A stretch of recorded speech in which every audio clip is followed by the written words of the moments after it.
Hello and welcome to Radiantly Rooted with Rachel. Now, in last week's episode, we practiced that 3-minute reset, and I hope that you've been using it to find those little pockets of peace throughout your day. But I want to be honest with you. Even when we know how to ground ourselves, there's still this loud, nagging voice that often stops us from doing it, right? It's that voice, you may know it too. It says, if I let go, everything's going to fall apart. If I don't do it, it's not going to get done right.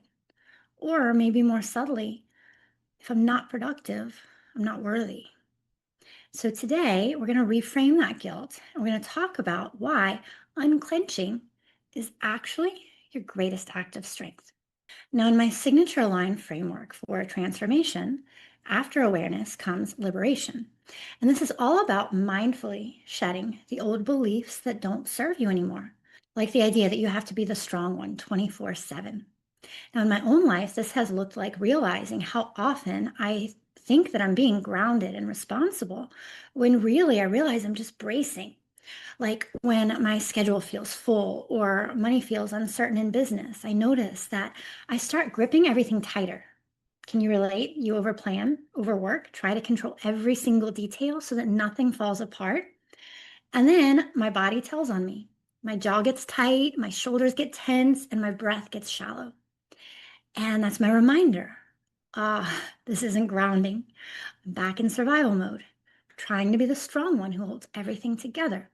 Now, if you remember, we talked about the strong one identity in episode 2 of this 5-part series. It's that constant need to handle it. And so this brings us to a beautiful concept in yoga called Aparigraha. And this one hits home for so many of the women that I work with. It's non-attachment or non-grasping. But in real life, we can apply it in a much more human way than that. It's about learning to loosen our grip on outcomes or expectations, on stories about how things should go, or identities that we've outgrown by now, right?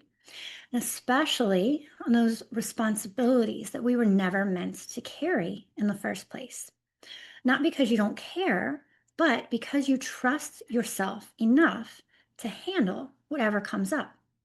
Now, liberation for me, it's been practicing loosening that grip, taking a breath, going for a walk, and trusting that things don't fall apart just because I let go a little. Letting go is not a failure. It's actually the only way to reclaim the space that you've been craving. It's how we go from just surviving our life and actually living it with open hands. We build our self-trust muscle when we practice loosening our grip through Aparigraha for one way, because we learn that we're not going to fall apart if we let go. Things around us aren't going to fall apart if we let go. So if you have been working through the spring reset guide that I've been sharing with you, I want to invite you to look at step 2, and that is release with compassion. It's on page 5. And if you haven't grabbed it yet, don't worry. I'll link it in the show notes, and you can still find it at rachelhupp.com/spring. And I want to invite you to look at the question on page 6. What would it feel like to let this go gently? I want to invite you to sit with that for a moment. You don't have to do it perfectly. You just need to be willing to see what it would feel like to stop bracing quite so much. And so I want to ask you, what are you gripping so tightly right now in your life that it's making your hands ache? Drop a palm sign in the comments if you are ready to learn how to live with more open hands. Naming what you want to release is the start. But next week, we're going to talk about what it looks like to actually build a life around this feeling. And I'm going to show you how to move from just surviving your schedule to creating a ritual and routine that actually supports you. This is where we move from spring cleaning to radiantly rooted. So I will see you in the final video of this 5-part series. Thanks for listening to Radiantly Rooted with Rachel. If this episode brought you a little more clarity, grounding, or inspiration, I'd love it if you shared it with a friend or left a quick review. It really helps more women find this space and feel supported on their own path. And if you are craving more soulful support, head on over to rachelhupp.com to join my email list. That's where I send free resources, gentle guidance, and invitations to go deeper. Until next time, trust yourself and root in to what matters.